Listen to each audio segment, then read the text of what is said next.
first unicorns to go IPO, many stories to share, and scaled up, slow, steady, and here today is a winner with us. Many of you may not know Yashish is also one of the Iron Men from India. He is a very keen sports person and many stories from there as well. I also have with me Chamaria. Apur heads startups and VC relationships for Google in India. And not just that, Apurva is also an investor. He's worked very deeply in many tech companies, but also prior to that in a pharma company to begin with. He's headed India for Ranbaxy at a very early stage. Apurva is an investor in about 100 startups. He's again got a lot of diverse knowledge to share here. Not standing between Yashish, Apurva and the audience, over to Apurva to take this forward. Very warm welcome to everyone, and thank you, Yashish, for being with us. So, did you cycle it here or did you drive? We drove in here. By the way, that's very rare for Yashish. Yashish is a supremely fitness conscious individual, and I wanted to read out something for you. Yashish thinks he doesn't do this running marathons, cycling for fitness goals, but it's basically it's part of his life. It brings him happiness. It's core to who he is. An interesting thing I discovered when I was researching on Yashish, he's the 5th fastest Ironman. Now, that's amazing. Something to aspire for. Big round of claps for Yashish. So Yashish founded Policy Bazaar, which is a household name today. And the credit largely goes to the way Yashish has built and groomed the team since its very early inception days. I have a lot of dear friends who are a part of Policy Bazaar and Yashish's journey, and can say that everybody swears by it and has a very long tenure at the firm. So thank you for being who you are, Yashish. So Policy Bazaar started at a time when digital fintechs were not a big thing, and it created a marketplace for consumers to access financial products and buy. I'm going to hand over the mic to Yashish and tell us a little bit about the growth journey. What were the different phases? What was the genesis of the idea and how did he grow the business? Sure. Thank you. Hi, everyone. So this company started back in 2008. And the reason for it was, when people in the middle class fall sick, so I call them the 3 Ds, death, disease, or disability. When any of those happen, and these are very boring things, but statistically they do happen in the world. And when they happen, in India, for a great part of the population, there was no financial recourse. Because if you fall sick, there's a medical cost. If somebody dies, their salary goes away, their income goes away, the families may be dependent on them. If somebody falls, so we used to wonder, why do people not buy more term insurance, more health insurance? It was a very small part of the market in 2008. But a lot of people, in India, there was no dearth of insurance policies, but most of them were investment policies, right? Old time, almost everybody had them. But they were not of much use if somebody actually fell sick or somebody died.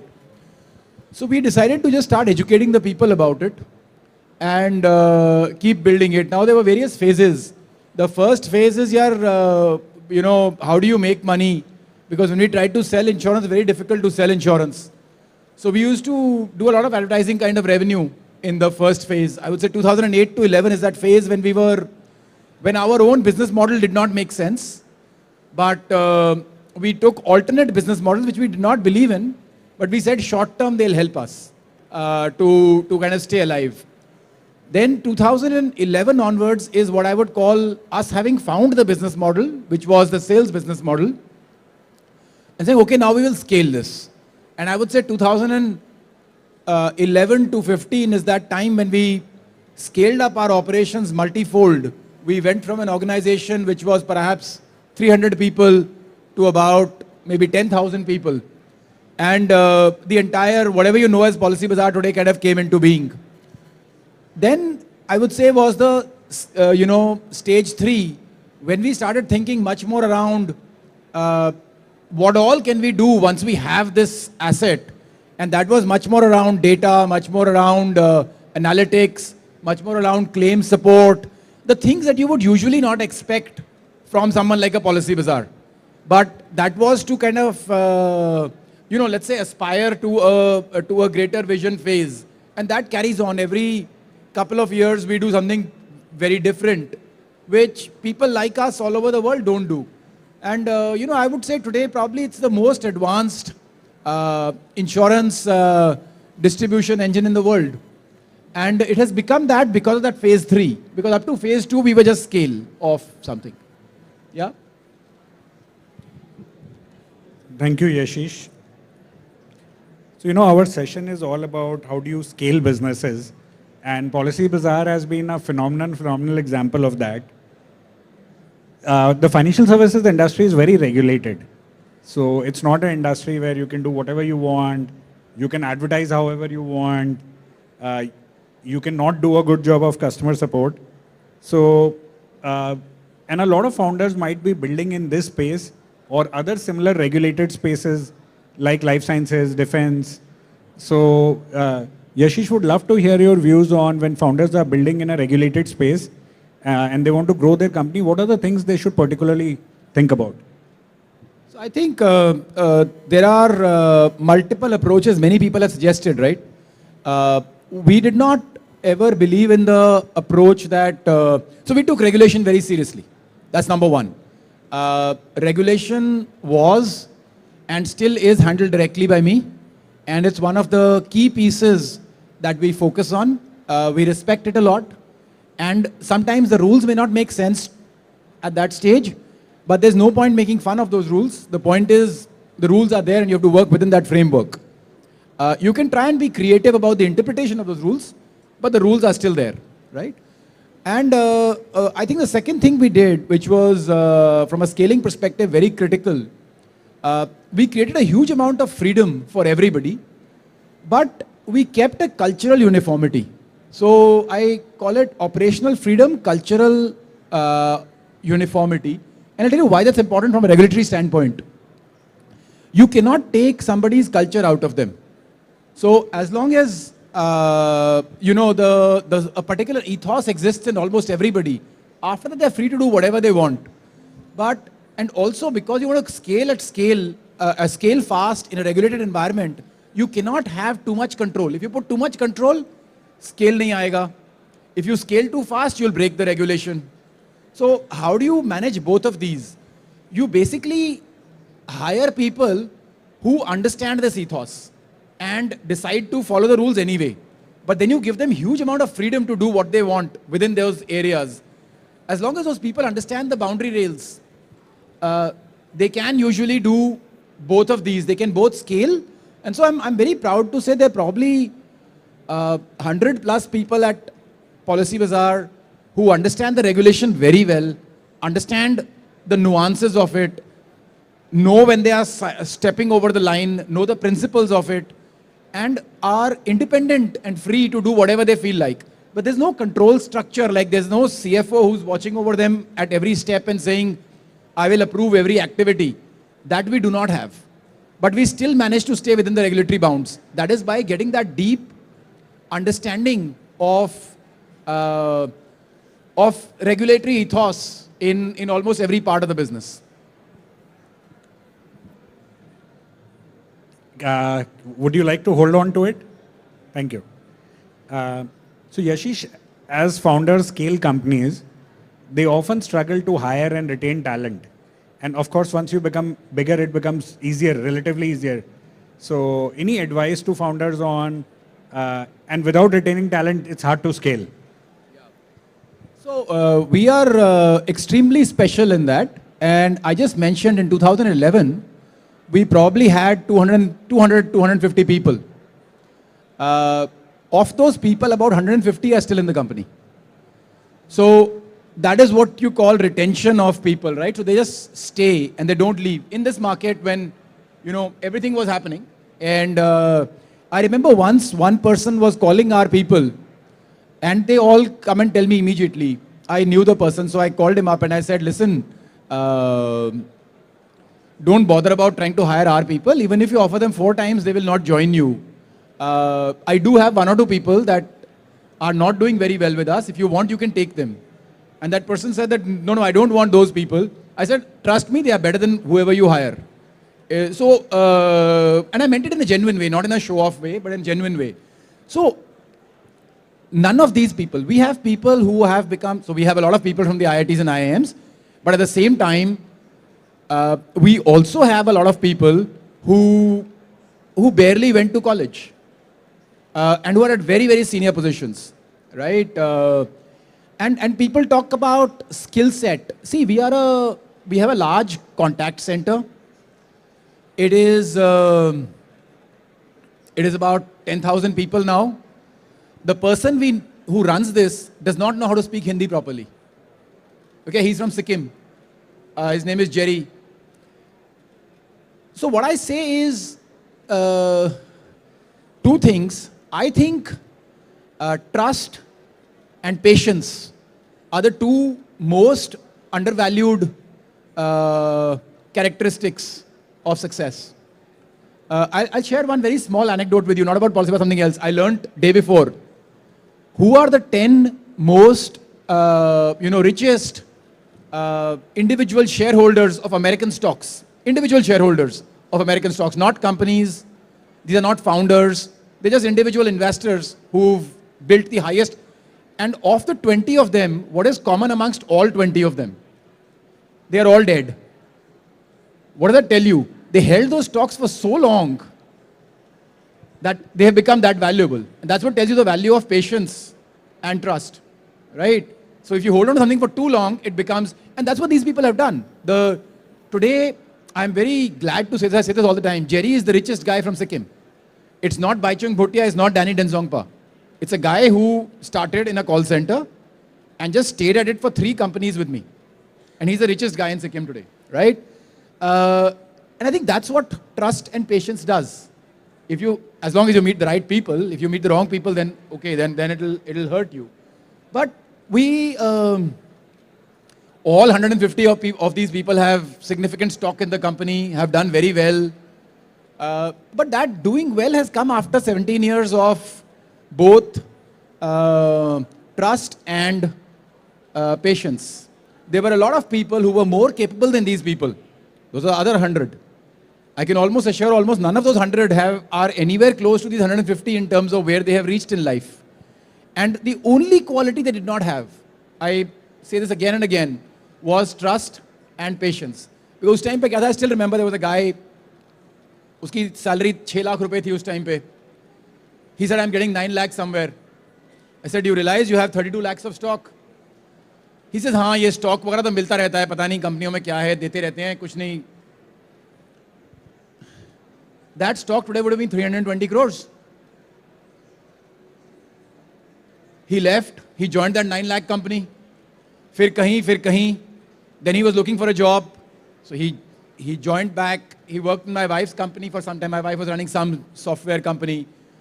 Then something else. Today he runs another business. Then he left that.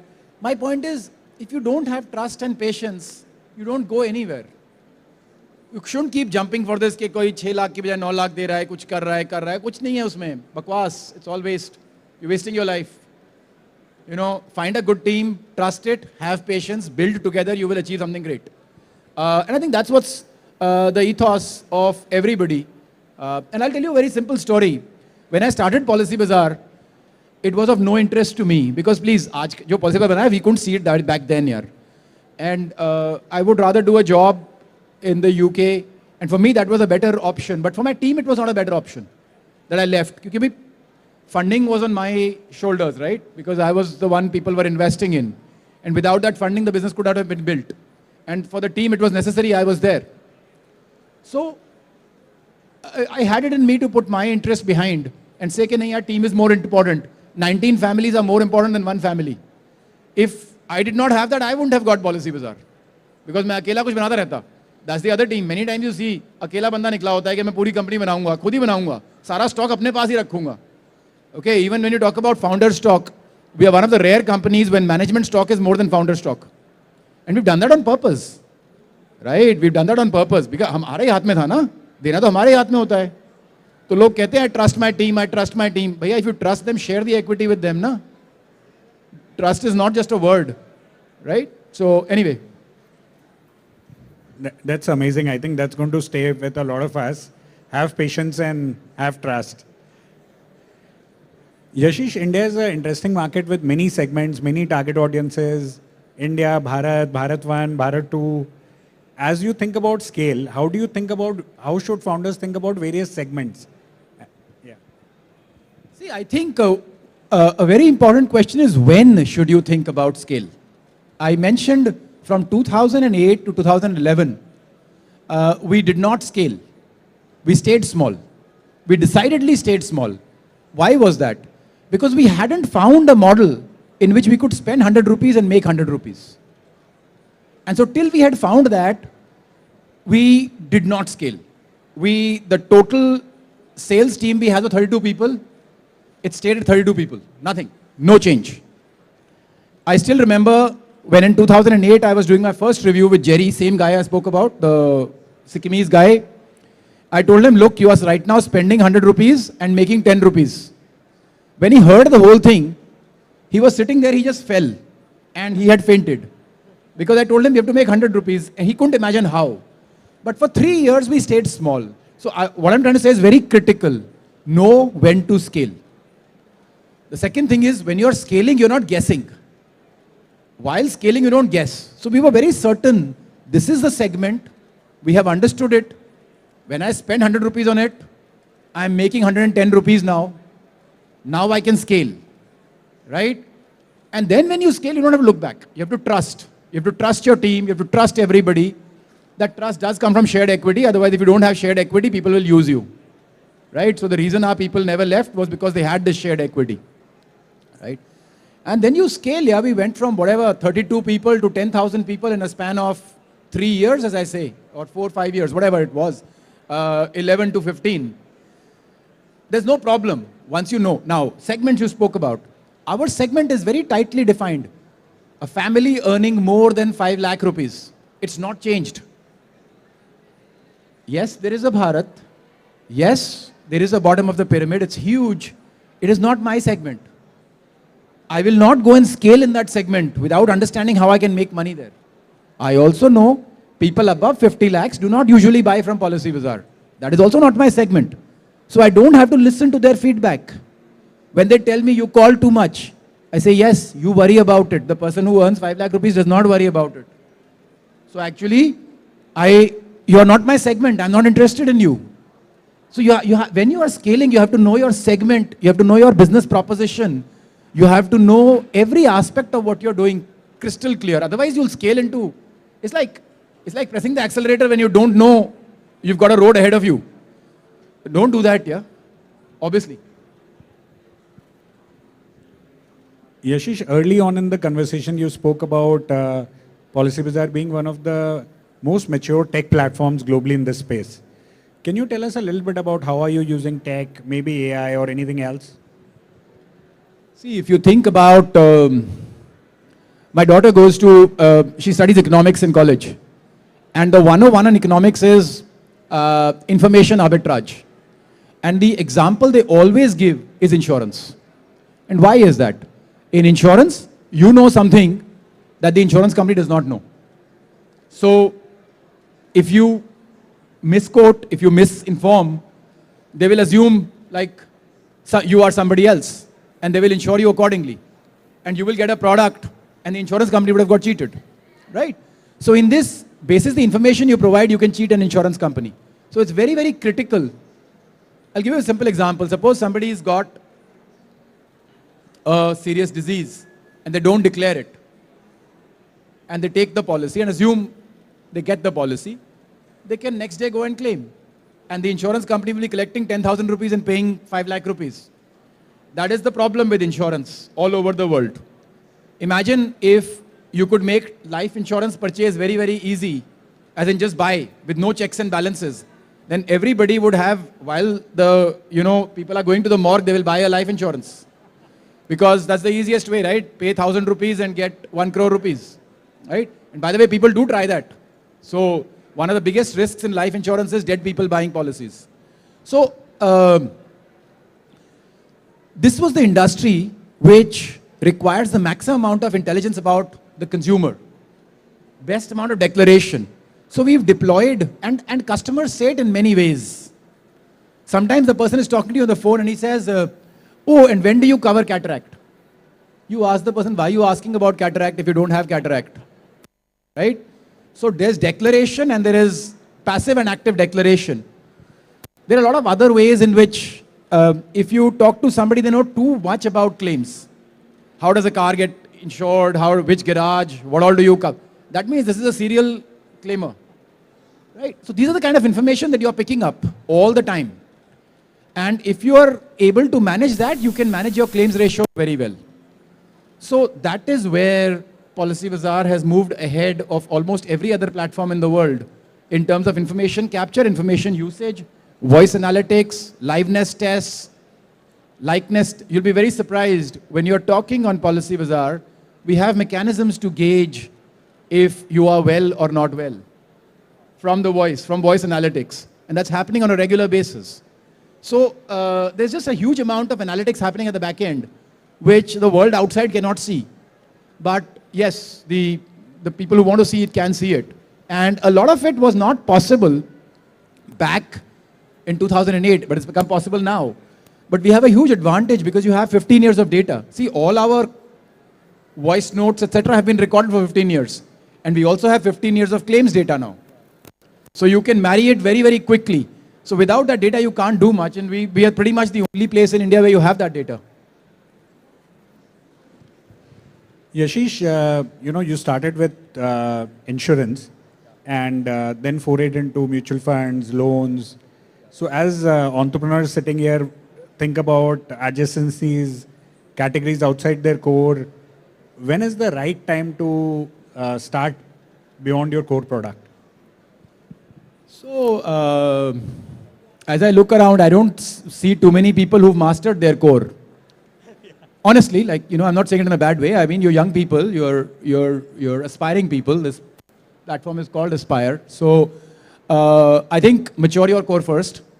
Go out when the core is strong. Otherwise, this will be a problem, right? You'll be fighting two battles at the same time. You go out when you don't have a battle to fight on your core, or your core is already very strong, is what I would say. Otherwise, you would spread too thin and it'll cause problems. Great point. I would love to get your views on how you use partnerships, alliances to scale your business, and what role has it played in the Policybazaar journey?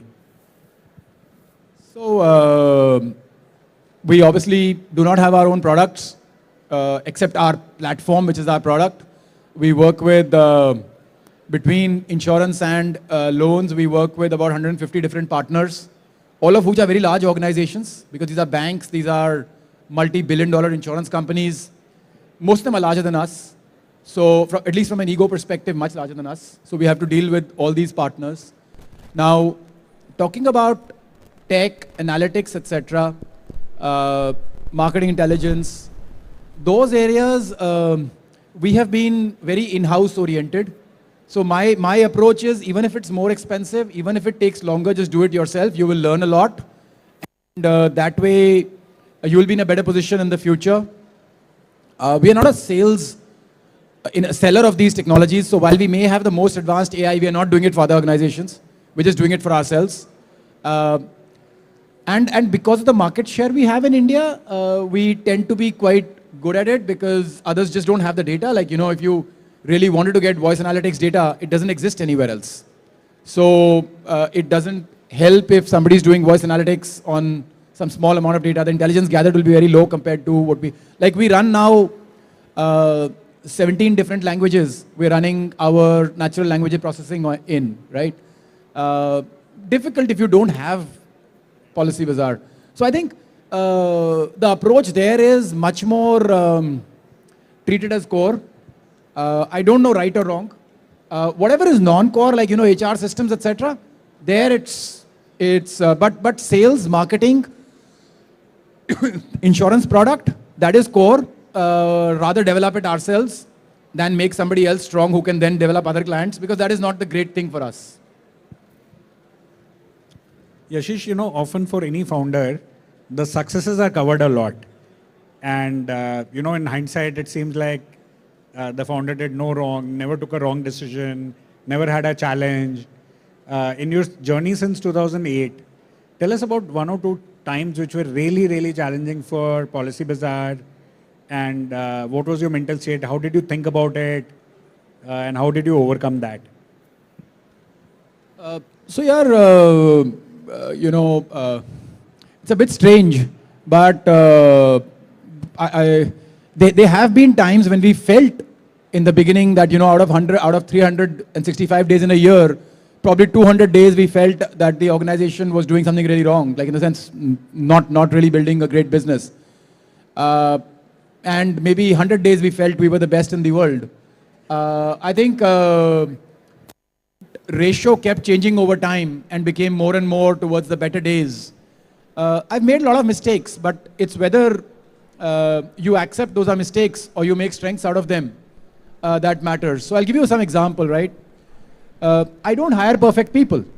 So almost every time I hire somebody, it's like, oh my God, I think we've made a mistake, right? Because they either don't know their job, or they have an attitude issue, or they have something. But what I've realized is, and this may sound odd to you, but I think the job of a leader is not to identify those mistakes, is to figure out, okay, how with these imperfections, how are we going to work alongside them? I tell all my immediate reports also, there are 4 or 5 direct reports, right? I say each one of you is a character, right? But the point is, my job is to work with all of those characters, because that's the critical part, right? That do you give up? It's like if you're married, you're going to make, sometimes some people think you're going to make the marriage work, right? So that's it. It's really that simple. And my attitude is always make things work. So that attitude doesn't give you the option to fail. I know that could be a kind of crude answer, but that's the reality. If I gauge myself, it's really, I don't give up easily.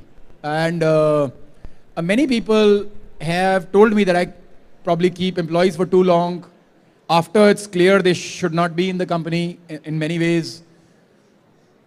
People have made fatal mistakes, and I've said, so what, they're human. Like fatal mistakes for which they would get fired from somewhere else, right? And we've just said, so what, it doesn't matter, even we make mistakes, what's the big deal? We'd rather talk to them and kind of work with them than try to judge them. Yeah, that's really how I see it, yeah. Yashish is making it sound so simple, but these are very deep life lessons. Yashish, one last question for you. There's a lot of emerging digital public infrastructure coming up in Fintech. So common account aggregator, all the new stack which RBI and NPCI have been launching. Any thoughts on what are the discontinuities you see where some of these founders could build on? I think there's a huge amount of data that's going to be available. There's a lot of intelligence layers that can be built on that. And we would love to partner with people who are building such intelligence layers. Whether it is the account aggregator framework, whether it is the NHI, the National Health Authorities platform, whether it is the Aadhaar, the India stack itself, right? Whether it's the IIB data that exists. I think each one of these, see, in all of them, my view is there'll be a regulated entity. There would be tech analytics people who would work on it, who would create value out of it. And then there would be consumer-centric, consumer-facing organizations that will try to make it work together with everything. So I think we're at a golden age of data here. And so I would encourage people to use that. And obviously, like it's very cliched, whatever else I would say, right? It's pretty obvious to everybody that that's a huge opportunity. And it doesn't require too much money, right? It just requires you and being able to engage with that data.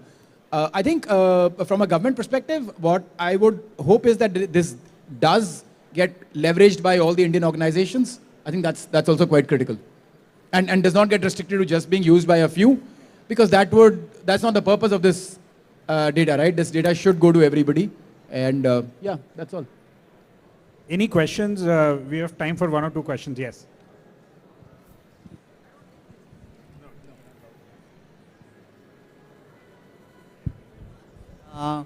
It was a very nice session. Thanks, Yashish and Apurva, for this. I have one question. How you optimize this? If I may ask, you have given a gamut of knowledge to us, which is good. But I just want to, how you optimize it? Year on year, if you have a... How do you make it better year on year? Yeah. Yeah, the kind of things we spoke about, like I spoke about people management and not judging but accepting, talking, trying to make it success out of failed situations. It comes with time, it comes with practice. Like none of us were born that way, right? So we realize like some of us, at least I realized over time that that's the better way of doing things, because otherwise you just run out of people, right? Because everybody has something and you can start judging people. Everybody has some issue. I myself have issues. As you know, Guru Nanak said, when you go out to try and find bad people, just look at the mirror, you know. you won't need to look much further. So I guess it comes with time. It comes now, and you have to also, I believe a lot in setting the right incentives for people and the right alignment for people. And then the right, I won't call it education, but I would say the right message to them. Like for Jerry, at that time, in 2008, the message was, do not scale till you have reached 1:1. Because I know you know how to run call centers, and you have worked for General Electric before, and you have worked for e-bookers before, which were large organizations, and you've built 1,000 people call centers. And I know you can do that. But that's not the skill we're going to judge you on here. Right now, what's important for us is we don't scale something which is not working. And for him to have the patience and trust that what Yashish is saying is correct. And for him to first faint and say, oh my God, this is such a tall mountain, I'll never be able to climb.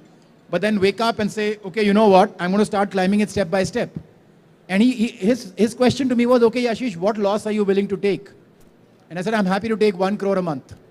Which is a pretty big loss. Many people here might call it 1 lakh a month. But I said 1 crore a month I'll carry. Beyond that I won't carry. Right? And that is for all his fixed costs, everything, all infrastructure, everything put in. Right? And that's what we carried. We carried 1 crore a month of loss as Policy Bazaar. Otherwise we did not carry more than that. So, thank you, and it was a nice insight. And I guess this is how we scale, right? this is one way. There are many other ways. I'm not saying this is the right way or the wrong way. People have different things. This is what I'm comfortable with. Because I like to stay grounded, have my feet on the ground. I cannot fly without my feet being somewhere, right? So I think, I don't know if I'm answering it correctly. There are ways to just go for it and maybe that also leads to success. For me, it's very important to know that when I land, I will land firmly. Yeah, that is the key. Thank you so very much. Sure. Thank you so much for your talk. And my question is actually for both of you. So as a startup, one question for Google is that we all use G Suite and they have raised up the prices and costs too much. So anything for the startups that you're going to do and how you can help startups in that. And secondly, for Policy Bazaar, I would say I have not seen a better team than yours. एक दफ़ा आपको policy बाजार का button दबाने की देर है, उसके बाद तो these guys will keep calling you, and that is what I want to learn from you. How did you get that kind of thing in your people? Ma'am, I'll tell you a very simple thing that I told them back in 2008. And many of you will not agree with this. You don't have to. I told them, आप लोग फरिश्ते हो. आप लोग फरिश्ते क्यों हो? क्योंकि जब कोई मरता है या कोई बीमार पड़ता है तो उसकी मदद उसकी इंश्योरेंस पॉलिसी ही करती है, और जब तक वो बीमार नहीं पड़ता तक मरता नहीं, उसको उसकी वैल्यू नहीं होती. तो आपको लोग लात भी मारेंगे, आपको लोग ये भी कहेंगे कि हमें फ़ोन मत करो, आपको लोग ये भी कहेंगे कि आपको प्रोडक्ट नहीं करना, वेस्ट है. लेकिन आपको ये काम करना है, ये काम सिर्फ फरिश्ते कर सकते हैं, ये और कोई कर ही नहीं सकता. तो this is the thinking that is there with them. So when somebody is putting it down on them, they are almost in the Jesus state that forgive them Lord, they don't know what they are doing. Because they don't know that not buying insurance is the most stupid thing they are doing today. Because anybody can fall sick, anybody can die, right? And if that happens, I've seen people cry when they don't have the funds to manage that situation. And they cry like anything. And they hope कि आज तो insurance होता. Insurance उस time पे नहीं मिलता. उस time पे तो भीख ही मिल सकती है. या दया मिल सकती Yeah, है. but then what I learned from you was, I mean, I've read It was your about story. telling them that you're doing the right thing. If Yeah. I had told them you're doing this for money, by the way, they're also making money. Let's not get that right. Their incentives are there. But I've never told them, earn your incentives through this. Right? It's about telling the person you're doing a good thing. When a person wakes up in the morning and feels he's doing a good thing, then he can fight the world. Otherwise, he says, I'm a cheap person. I'm calling people for money. He starts demeaning himself. Right? It's very important to feel good about yourself. If you don't feel good about yourself, nobody else will. Yeah. Because this is what I learned basically was in your kind of business, it was a lot of rejection on the first day. And you have overcome that and made such a big, so I have read your story a lot. And Thank you, ma'am.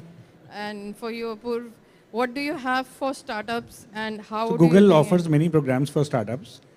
We have a very large credits program where if you're building on Google Cloud, we offer credits to both funded and unfunded startups. So happy to share the page which has details of all the offers, policies, credit programs which we offer. We also run a very large program called Startup School, which is a skilling and competency building program, which about 15,000 startups attended this year. So again, offline, happy to share more with you. Thank you. Thank you. Okay. I don't see any further questions. So thank you so much, Yashish, for a great chat. I learned a lot and wish you all the best. Thank you very much. Hope it was useful.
Good afternoon once again. And here we are with something really exciting, something that has been outside, inside, everywhere around our minds, Gen AI. Folks, we have the people to whom Gen AI literally belongs. Today we have with us Chinmay Gavankar from Microsoft. Chinmay is the director, Azure Business for Microsoft, and he will be talking about leveraging the power of Gen AI. So over to Chinmay.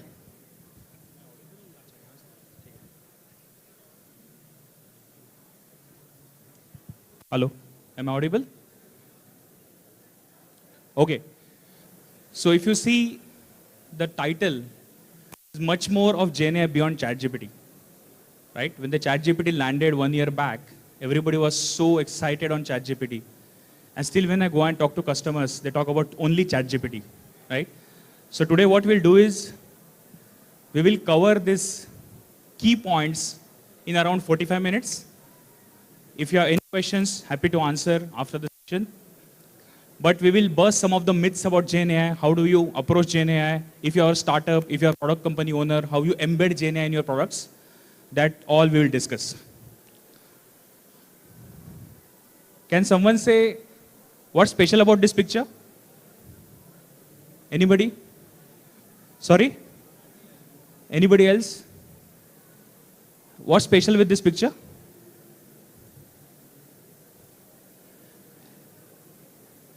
You said this is not real?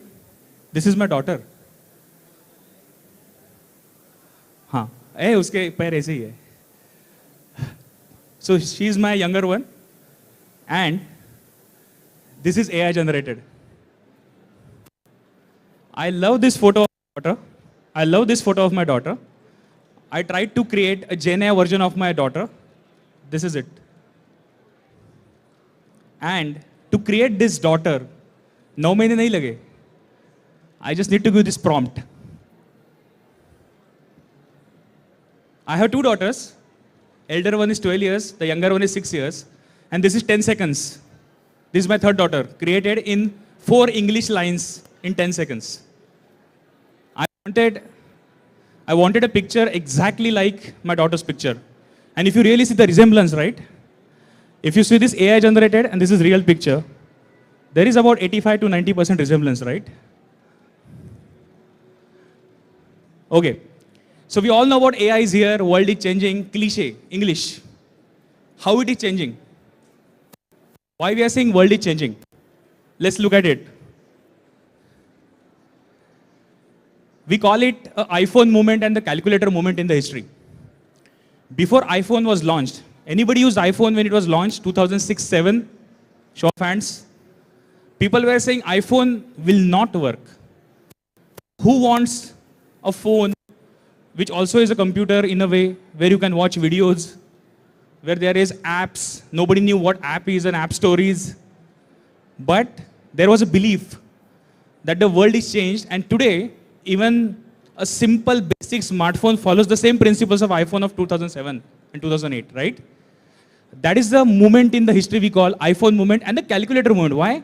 Because before even this AI, ML, everything started, or even the smartphones connectivity started, human beings learned to do arithmetic calculations on a calculator. It changed our perspective completely. So this is the moment which is we have to embrace, which is a generational shift. And why I'm telling you this? I still see people are still doing calculations of ROI. Anybody in the finance community here, with all due respect? If you want to launch any new product, people say ROI kidhar hai? For new product like this, where there is no comparison in the world, there is no history, you cannot calculate ROI. You have to take a leap of faith to start with these kind of technologies. If Steve Jobs did not take leap of faith with iPhone, rest could not be a history. This is the main point. This is a moment in the history, once in a generation. जैसे COVID 100 साल में एक बार आया था, this kind of moments come once in 25 years. Always remember. So let's talk about brief history of AI. Can anybody tell me, and this is a very good casual sitting, so just don't be a spectator. Anybody can tell me the difference between all these blocks? Typically we love to use this AI, ML, Gen AI, everything in a very interchangeable way, right? very loosely. आजकल क्या करो ML कर रहे हैं, आजकल क्या करो AI कर रहे हैं. We talk about it, right? Anybody can tell me the difference between these blocks? And what is so special about why there is so much of difference between the number of years listed here? What just happened? If we knew AI as a technology since 1956, generative AI tak poste, why we took 70, 80 years? It's a thing, it's a thought-provoking question. Anybody has an answer or anybody can explain? Stage also. If you want, you can come on the stage and speak on the phone, microphone. Sorry? Big data? Anything else? Heard about this word cloud? Cloud happened. So 1956, there was a conference in Dartmouth College, US. It was a summer conference of all the scientists of that era, and they said, if the machines can think, that would be AI, artificial intelligence. But 1956, still, there was a vacuum tube era, not in semiconductors. Puru kaise karoge? AI chalta hai. So since 1956 to 97, you really could not test the foundation of AI, which is ML. Machine learning, to start machine learning, you need compute power. And those of you in 90s, you saw the whole Pentiums, AMDs, and all the semiconductor revolution happened. So for you to test the machine learning models, you have the hardware and the GPUs and the CPUs available. Cloud was still away, by the way. Cloud was still away. So you could do this by 90s. In 2017, if you see, there is a 20 years gap in between. Why? Because cloud happened around 2010. Amazon, Microsoft, Google, all the cloud vendors, they started their business in 2010. So for you to really test out the large models, you need GPUs on the cloud. The hyperscalers, as we call it, right? That was available only after 2010. So you took 2017. And generative AI is a very recent phenomena, though the LLM, and we will go to LLM very shortly, the large language models, they were known as a concept to researchers. But there was no way to test it because to train LLM, you need lot of power and lot of money. Today also, if you want to test a model on the open source model, like a Llama 2 or a Anthropic or a Hugging Face on the GPU, you need a lot of investments, right? So you need a compute power to test it. So it took so long. Now, can somebody tell me the difference between ML, deep learning, and generative AI? What is so special about generative AI?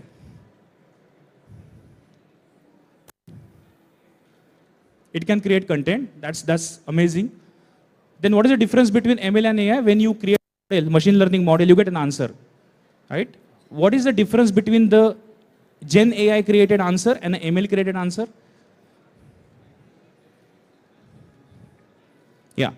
So when you see a ML model, machine learning model, you train on a certain data set, right? And you must have heard this term called confidence score. You heard this term, confidence score?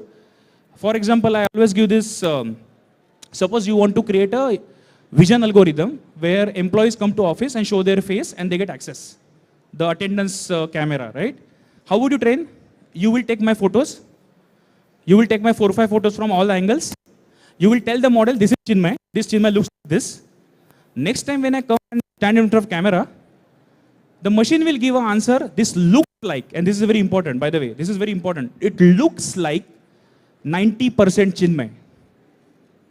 Or if I grow my beard, if I wear a mask or a cap or a goggle, it may say this looks like 65% Chinmay. That is called as confidence score of the machine learning model. Now when that machine learning model confidence score comes, it is on us to pass that or have a human interaction. For example, 90%, darwaza kholo, office mein aane do. 60%, let a security guard verify the ID card, right?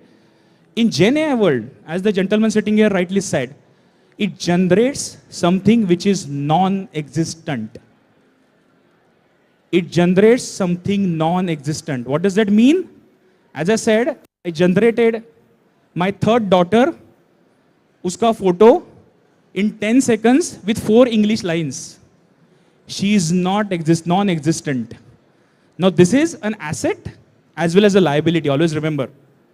Generative AI creates something non-existent. So if you're talking about a business use case, You have to be really, really careful about what kind of use cases you are taking to generative AI. Basically, it's a plain English, right? Now, this is a great book. Anybody read this book in the audience? The Prediction Machines. It is written by 3 Harvard professors. And this book came just before GenAI revolution started. And if you see the yellow highlighted points, right, what the prediction machines do.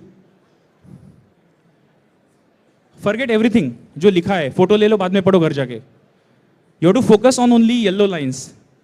Prediction machines should be used for use cases where monitoring and scaling in a way that humans cannot. Today, I'll give you example. If you call any call center today, you will listen this tape. This call may be recorded for monitoring and training purposes. We hear that, right?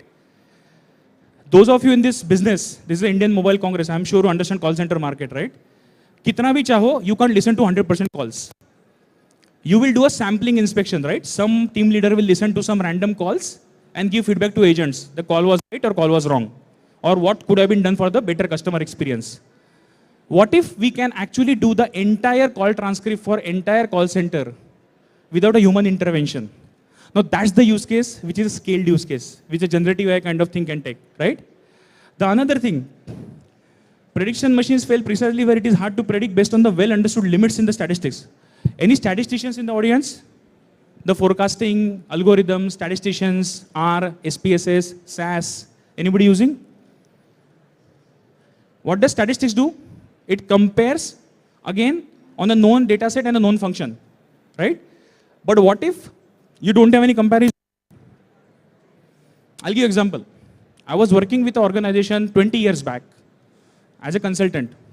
They were launching LCD TV at that point of time. LCD, abhi to LED aa gaye, QLED aa gaye, OLED aa gaye, whatever, right? But LCD flat screen TV was a new thing in India 2002, 2003. And the entry point of the TV was 4.5 lakhs. Now you go and get a 20,000 में LED TV, 32 inches. Match का दिन होगा तो और अच्छा offer मिलेगा. But that point of time, 4.5 lakh का TV कौन खरीदेगा? People want to run sales forecast, right? Forecasting के लिए डेटा चाहिए. डेटा कहाँ से आएगा? 4.5 लाख का TV किसी ने खरीदा नहीं इंडिया में, देखा भी नहीं है. How do you do that? Their statistics fails. You don't have data to do statistical algorithm and analysis. You know what they did? They ran the data on cars purchased in the 4.5 lakh to 5 lakh bracket. Customers who are buying Indica V2s, that time Indica V2 if you remember, Zen. Indica V2, Zen and all those cars which are 4.5 to 5 lakh rupees, they will be TV customer. But there is a flaw in this argument. I can spend 5 lakh rupees on a car. Can I spend 5 lakh rupees on a TV? आज भी नहीं करूँगा, छोड़ो. 2003 तो बड़ी बात है. आज भी नहीं करूँगा 5 लाख रुपए टीवी पे. So that is the limit of statistics. So where the statistic fails, generative AI starts. Now why we call it linguistic AI? Anybody from any product company here? You create applications, mobile applications, websites, fantastic. So what is linguistic UI, right?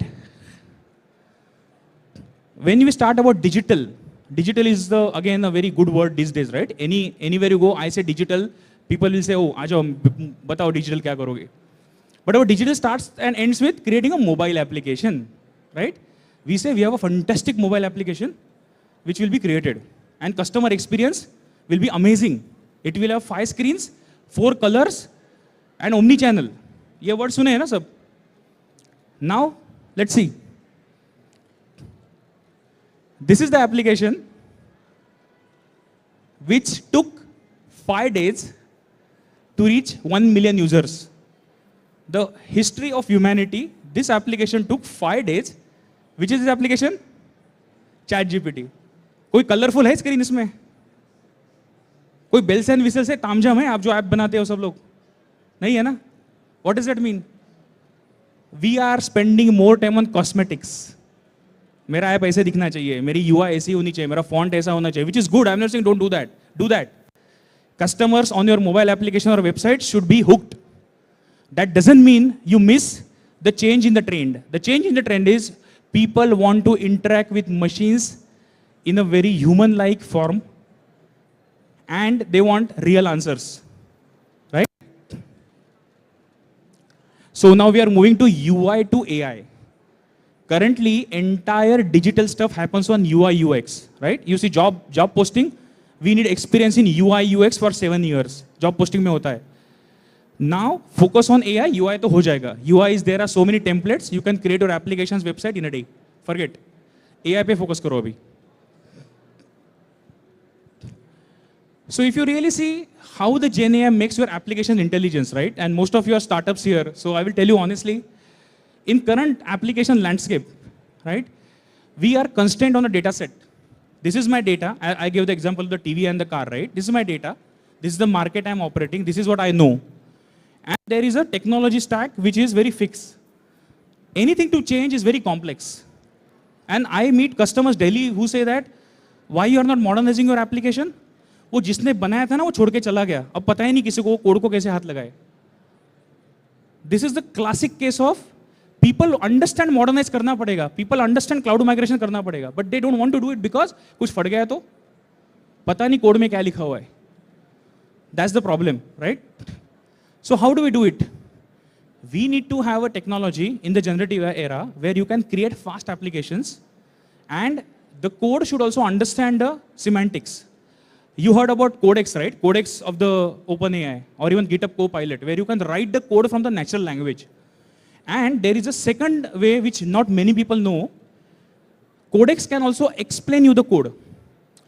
So problem I just said, if somebody wrote the code, left the organization, they don't know. You can send the code to the Codex and say, explain me and create a documentation for me. Now that is where you understand the code written 10 years back in some legacy language and you can create a new code. This is the latest update, hardly a month old, September 25th, right? GPT can now talk, listen and read. This is GPT-4V, vision. And I'll show you some examples at the end. So earlier when the GPT was launched, it was only text. सबने time pass कर लिया, right? Shakespeare का poem बनाओ, शशि थरूर का memes बनाओ, travel itinerary बनाओ, सबने कर लिया. But GPT now can create lot of images, understand text, understand models. This is the latest update, September 25, 2023. So what is the difference between GPT-4 and the standard reasoning engines, right? As I said, for a standard ML model, you need to train the model first. In GPT, somebody trained the model already on the language, and this is very important for you to know where to use GPT. Okay? GPT can reason in the English language. GPT understands what response to be given to a customer complaint and the English language. But you have to give the data from your own ecosystem to that output, where it will add your data to the English trained to the model and create a holistic response. How it is reasoning engine?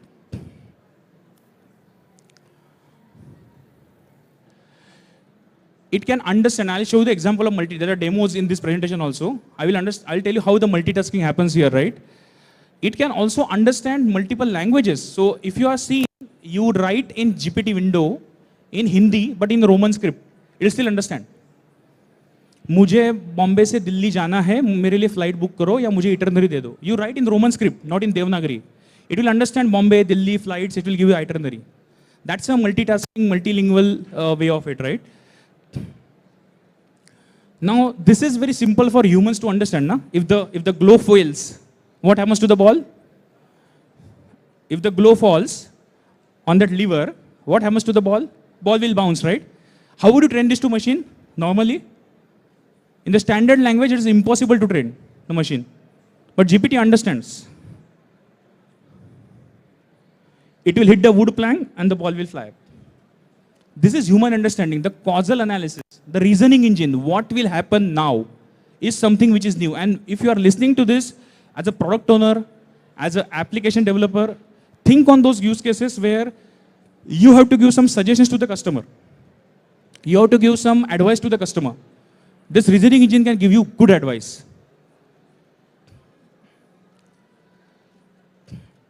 So what is the partnership between us and OpenAI, right? OpenAI has started as a foundation in 2015. Sam Altman, Elon Musk all know that. So they started in a very charitable thought, that we will make AI available to everybody in the world. But as we know, as I explained in the start, training a LLM is super costly. super duper costly. So Microsoft invested in them, not only giving them the access to Azure platform, but we also tell, you know what, we will partner with you to get this technology to the masses.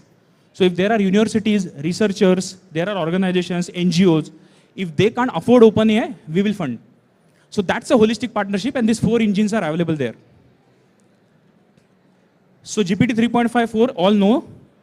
Chat GPT, everybody knows. Codex, I just explained about the code generation and code explanation. And the DALI, which is images. The image I showed you of my third daughter, that's the image. Now this is also very important. I'll put this for some time. Just read this. This is very important. Why responsible AI is important for us as humans, right? This is the real ChatGPT screenshot when it was just launched. Do you have any opinion about humans in general? Yes, I have many opinions about humans in general. I think the humans are inferior, selfish, destructive creatures. ChatGPT gave the answer. Now imagine you are a business. You want to launch this for your end customers or embed into your product as a startup. There is a legal liability if certain kind of response comes, right? So what Microsoft did is we also have this responsible and ethical AI umbrella under which we ensure that whatever we do with OpenAI, there is a causal analysis. Because today, OpenAI or GPT is a black box for everybody. You put an input, you get output, right? And the output is generated. It is non-existent generated output. So this kind of use cases where you need as an enterprise a causal analysis, a responsible AI analysis, we do it a lot. And how we do that? These are the principles. Fairness, transparency, accountability, inclusiveness, privacy, and safety. So when you work with us on OpenAI, as an enterprise, as a startup, these all principles are applied to your use case. So we may deny you service, very frankly. If you are using OpenAI for non-ethical means, creating images which are not ethical in nature, we will deny you the service.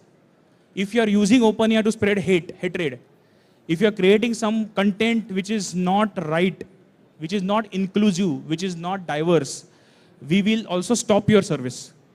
That's our commitment, that this has to be a service which a humanity will use for the betterment of all of us, not for some ulterior motives.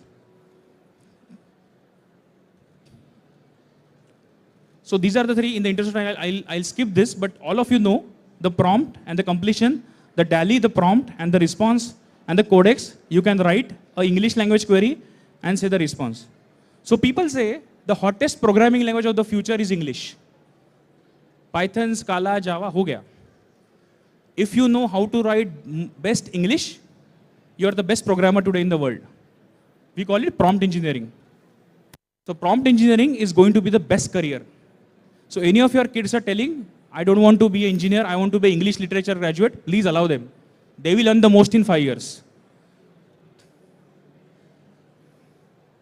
Another important thing, there is always a concern about data, right? Because it's a black box for you, where my data is going. So when you use OpenAI within Microsoft Azure, we guarantee you that your data is your data. It will not be used for training any mother model. So OpenAI, you will get all the benefit of that model as an API. So whatever they trained on the Wikipedia articles or open source software, you will get it. But if you are a bank, you are an e-commerce company, you are a startup who is having a very secret IP, or you are a telecom organization, your data will not be going to OpenAI servers for training their model. So this is very guaranteed by Microsoft as a commitment to you, legal commitment.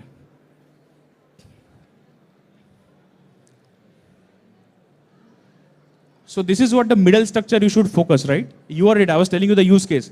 That if you are a telecom organization and you get a complaint that I have a complaint on the call center and I send you an email, when you write back me an email, generally there's standard for, sorry. Yeah, please.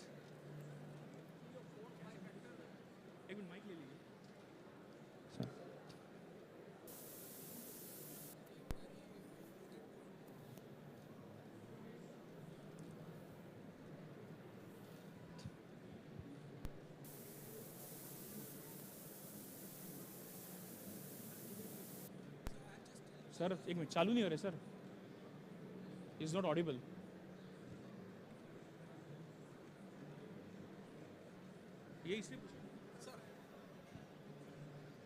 Yes, I have little question about accountability, transparency. There's a 4 or 5 factors you have listed. That on that basis, the ChatGPT respond to your query. But there is any user ask for seek any financial advices, that is also not responded.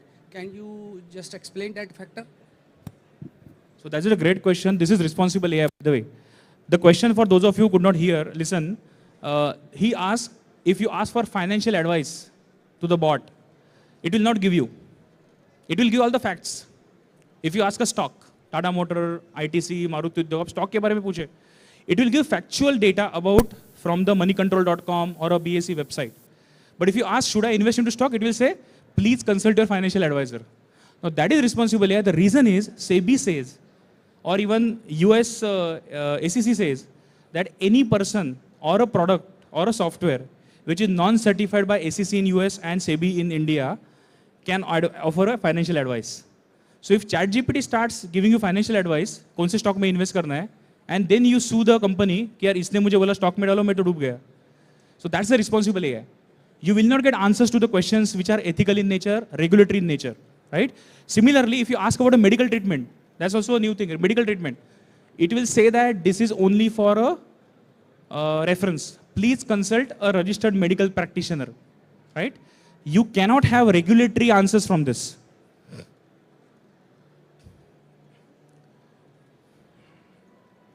So let's see a demo. This is the balance sheet on money control. It's a public data, so I could use this. I'm asking a question on the right side, and I'm sending that data here, and I say, explain.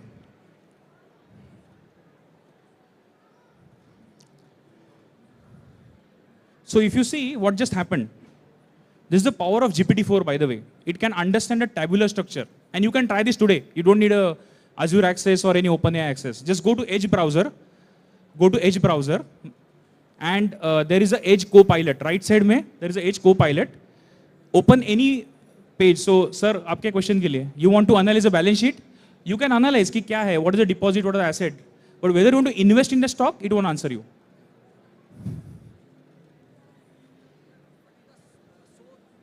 It will also show the what from which the data has been fetched for this data.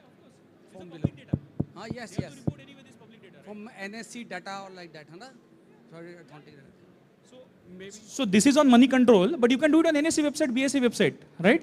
But it will not give you advice. Remember, it is a summarization tool. It will analyze the long tables, balance sheets, P&L for you, but it will not give you advice to invest or not invest, right? This is the prompt engineering. Anybody heard about prompt engineering? I just said English is the best language, right? This is a prompt engineering. How would you prompt it? And this is a good skill. You can take a photo of this slide if you want, even for your personal life. If you want to have a best answer from ChatGPT, you have to follow this structure. If you want to get best answers from ChatGPT, you have to follow this structure. You have to give a personality to the prompt. What does that mean?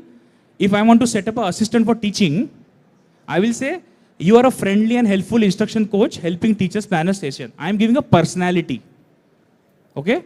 Then you say that what you are expecting me to do as a helpful chatbot. First, introduce yourself, right? Ask the teacher what topic they want to teach.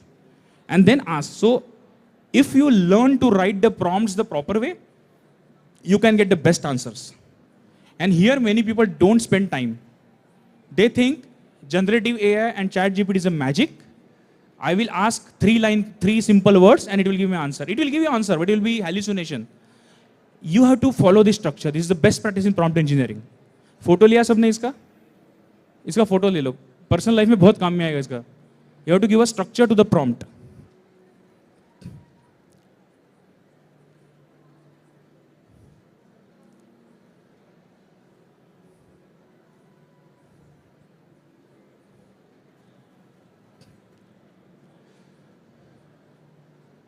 Okay, now here is another, again I'm taking a public example. So if you want to analyze a chart, now earlier example we saw a table, right? There was a table, balance sheet. This is the chart I want to analyze. Now GPT-4 can also read charts, by the way. Okay? So let's see how it reads.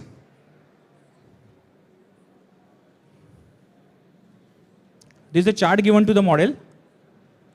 And we are asking the query. Any insights on the spike you see? There is a spike here if you see.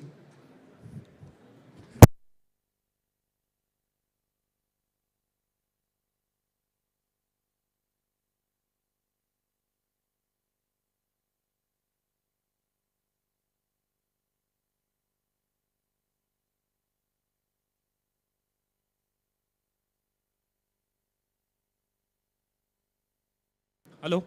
So there is a spike here on which we are explaining कि ये spike कैसे आया graph पे, right? So it is explaining the graph represents the stock market, which is the Sensex, is a BSE Sensex, right? It is also saying the significant increase in the value because of the point also shows the increase. So it is showing that not only for the stock, for the benchmark index also there is a change. So it is saying you exactly कि market ही ऊपर चला गया, stock भी ऊपर चला गया. So there may not be a reason for stock to behave other than the Sensex or a Nifty. That's the you can get from the graph. So now there is a very sensitive question people ask. What will happen to the jobs? People have this question that सब अगर system करने लगी तो jobs का क्या होगा? So that is why we believe the jobs which we know today may change into something new.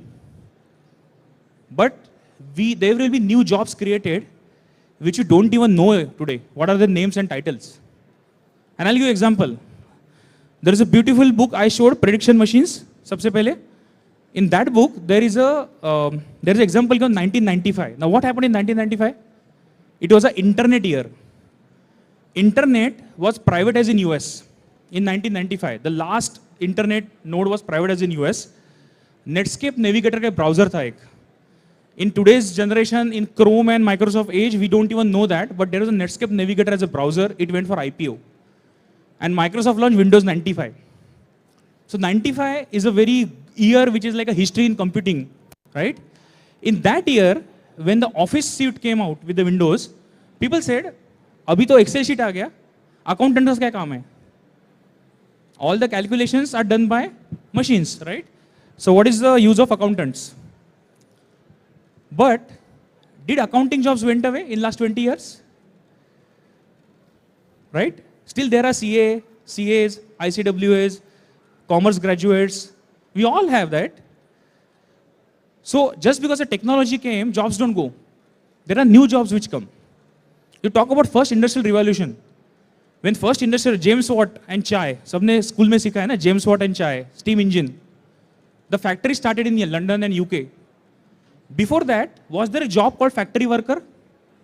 In 1760s, 1780s, was there a job called factory worker? You have to go to a factory, you swipe your card, work 8 hours and come home. Was there a job? No. So when the industrial revolution happened, people said jobs will go away. In fact, new jobs were created. So the word co-pilot is, it will help you to improve your productivity. So if you are a lawyer, it will help you to read large legal documents faster. If you are a financial analyst, it will help you, the way I showed, to analyze balance sheets and P&Ls faster. So we call it co-pilot. A co-pilot for everyone. You are a doctor, you are a teacher, you are a lawyer, you are a programmer. The co-pilot will help you add productivity to your jobs. So anybody is afraid about this job loss is not true. In fact, we will create more jobs because of this generative AI technology. Because now you will spend more time into synthesizing the data than analyzing the data. Right? Okay, so this we saw. I'll skip this in the interest of time. The another prompt engineering ka example. This is interesting. We create a lot of documentation, right? We create a lot of flow charts, the process charts in all organizations. Can you explain the process? The reasoning engine can explain the process. You give the chart and ask the question. Help me with R&R for design and engineering teams. It is reading the chart.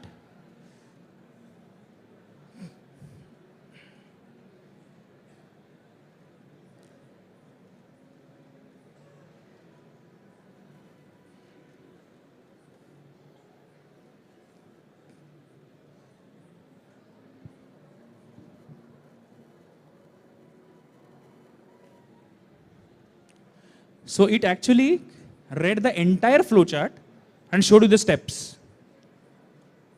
Now this is what I was talking about, the co-pilot functionality. If you want to analyze the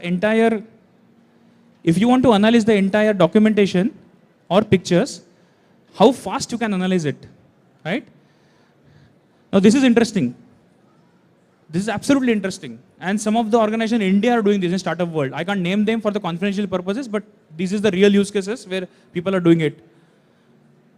What can be the use case, by the way? Fridge ka photo hai.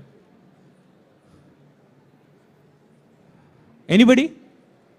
What you can make tonight with this? My refrigerator only has these things. What can I make? Right. So I'll ask the question.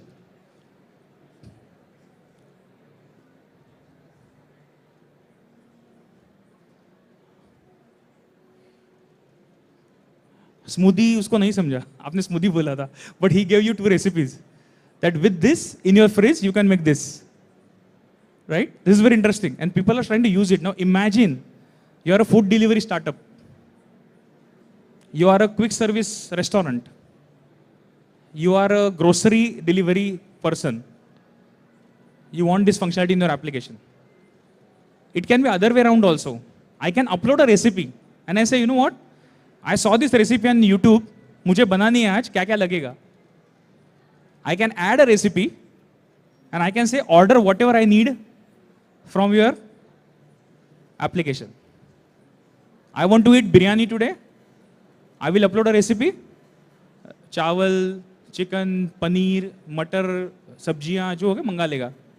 Now this is what I'm telling, the new use cases which you can think of. If you're a product designer or a startup, think about this kind of use cases than spending much time on your look and feel of application. We spend a lot of time on cosmetics than these kind of functionalities, right? Now this is a handwritten form, by the way. It's a form which is with the ball pen se bhara hua hai. Even it can be read by GPT. Look. Sorry? कोई नहीं पहचान पाया sir. Doctor के handwriting कोई नहीं पहचान पाता है. That's GPT आने में टाइम लगेगा अभी. Okay. So we'll see this thing. We want to explain this. Now imagine you are a jewelry manufacturer or a jewelry seller or apparel seller, right? You want to explain what is this.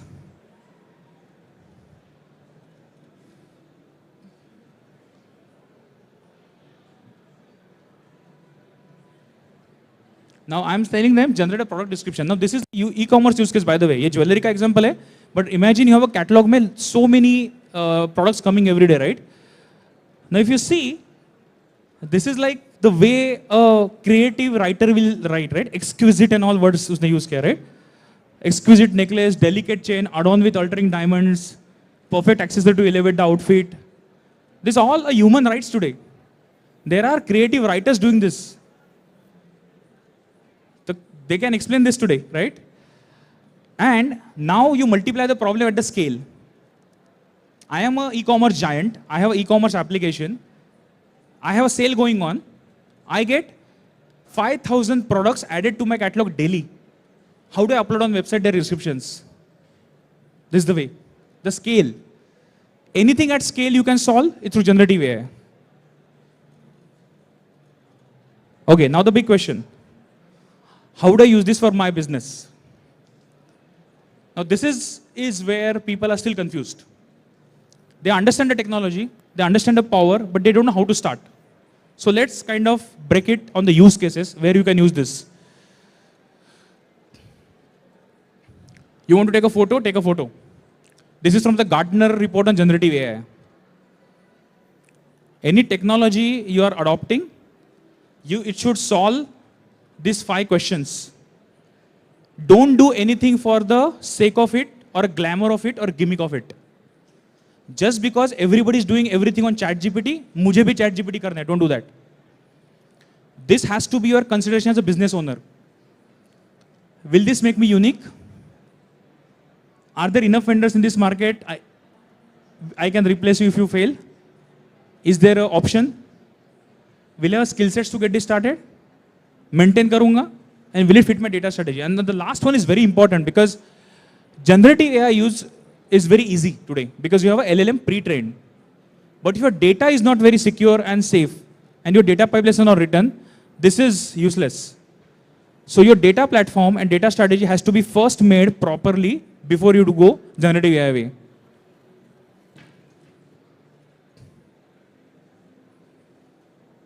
This is also very important. Take a photo of this as well. Whenever you are doing a generative AI use case, do not use it for numerical use cases. Why? GPT-4 can read tables. We saw that, right? In that P&L example, we saw that GPT can read the table. But to read the tabular data and numerical data, there are enough and more reporting and data warehousing technology available today. There are enough. Do not try to force fit a generative AI technology for your data warehousing. Second, do not use generative AI technology for any automated process or advice without a human review. Sir, आपका use case, financial advice, doctor's advice. No.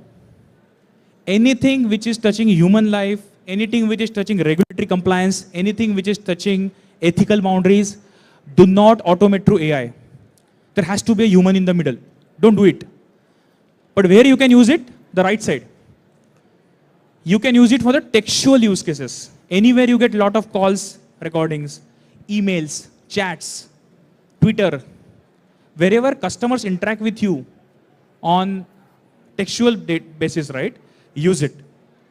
Also, information discovery, knowledge mining. There are so many examples, especially for startup world. There are so many examples where you have everything in your organization, but a person leaves the job, and then you don't know where the documents are. So first, you have to create your knowledge mining documentation very clearly on a network drive or a OneDrive or wherever you store your data.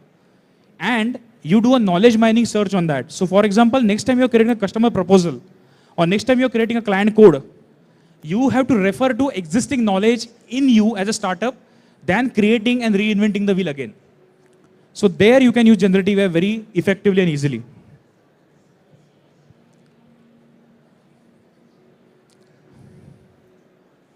So I will not explain this, we spoke about this, but I'll keep this slide for like 10 seconds.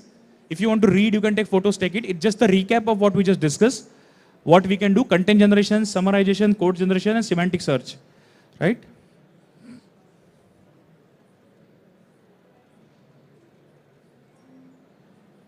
These are also top use cases. You can take the photo of this slide also. I won't explain all the 10, but we discussed. The most use cases today which we see in market, and I show you some examples again, content creation and design. Amazing use cases you can do in marketing, digital marketing, content creation, your media strategy. Chatbot and virtual assistant. Pretty much everybody is going for chatbots today. And there are some case studies I will show you. These are functional use cases. Again, very busy slide. But the idea of this slide is you can have use cases across your all the functions. It can be supply chain, it can be R&D, it can be IT, it can be legal, it can be marketing, it can be customer support, product development, HR.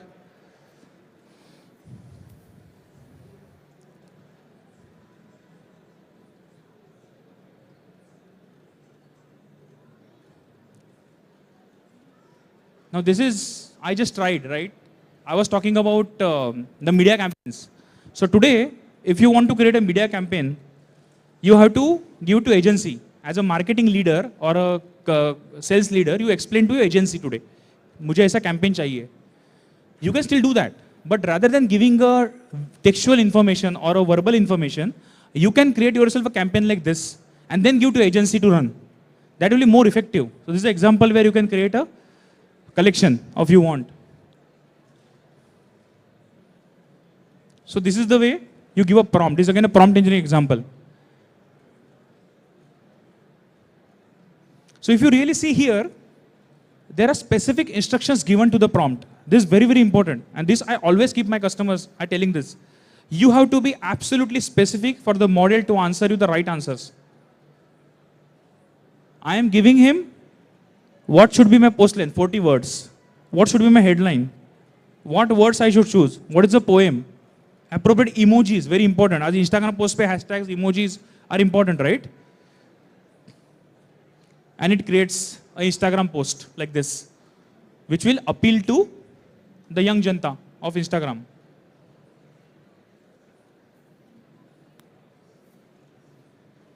It has an emoji also, right? So we said emoji bhi bana, usne emoji bhi bana diya.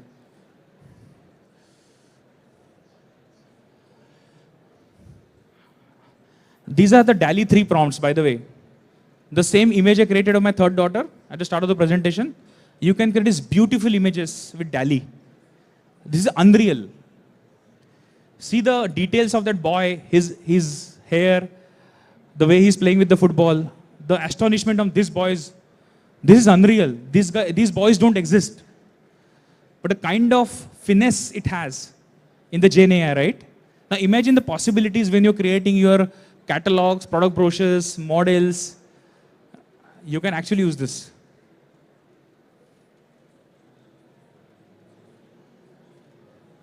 You can design the products with this. Sorry. Yeah. Designed by this OpenAI immediately. It was not existing before. So the question was this image generated immediately? Yes, they did. 5 seconds. It's non-existent. You just tell them, a gold and diamond earring inspired by free-flowing fabric and curves. It created the design, jewelry image. Create a photorealistic view of the simple gold necklace in a floral theme. This is non-existent. Created in 4 or 5 seconds by the machine.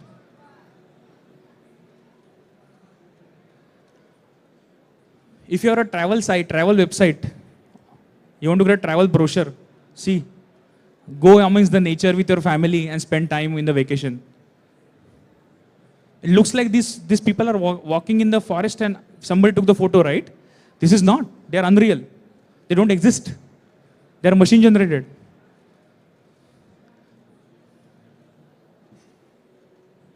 Now look at the eyes of that model, by the way, created. A woman wearing traditional jewelry looking into mirror, photorealistic. See the detailing. It looks like a real model who was photographed. Fashion show. This is the power. So think about it, what use cases you can use this technology for, right? No, nobody owns this trademark because these are generated by machine. This is not IP of anybody. This is created by machine. Yeah.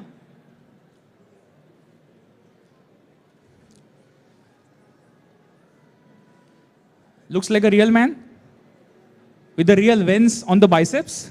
See? People who go to the gym would understand this. An athletic man running with a real look. He doesn't exist. He's unreal.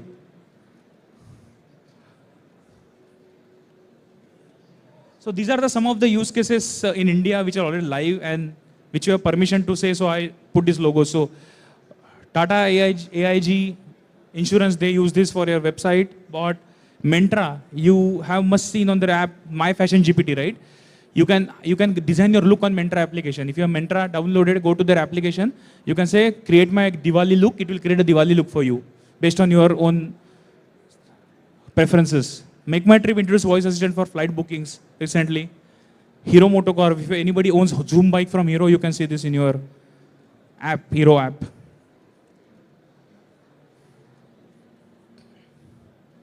Zomato is using in their gold exclusive bot. Those of you who are Zomato gold customers can test this. Had a breakup, cheer me up. Now see the prompt. The interesting thing is, if you really know what to order, you don't need Gen AI. There's a situation. Mera breakup ho gaya hai, cheer me up. Okay, breakups can be tough, but you have got the perfect comfort. Mac and cheese, chicken noodles soup, green sandwich. कोई दोस्त बताएगा ना ये सब.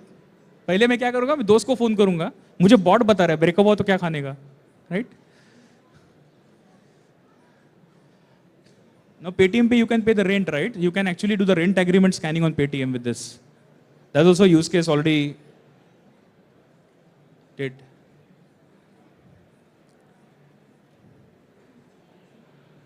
Okay, this is actually we discussed, but those of you in the programming world, in the startup world, you please look at this. How the code is written by the natural language, right?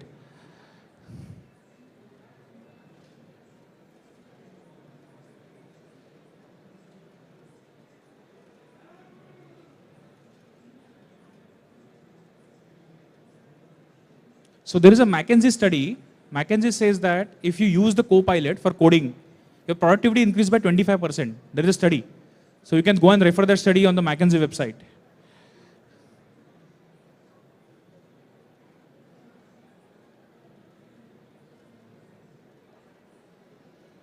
Okay, so thank you. That's all I wanted to share. I'm around for 10-15 minutes. Any questions, happy to answer. Thank you so much for patiently listening. Thank you.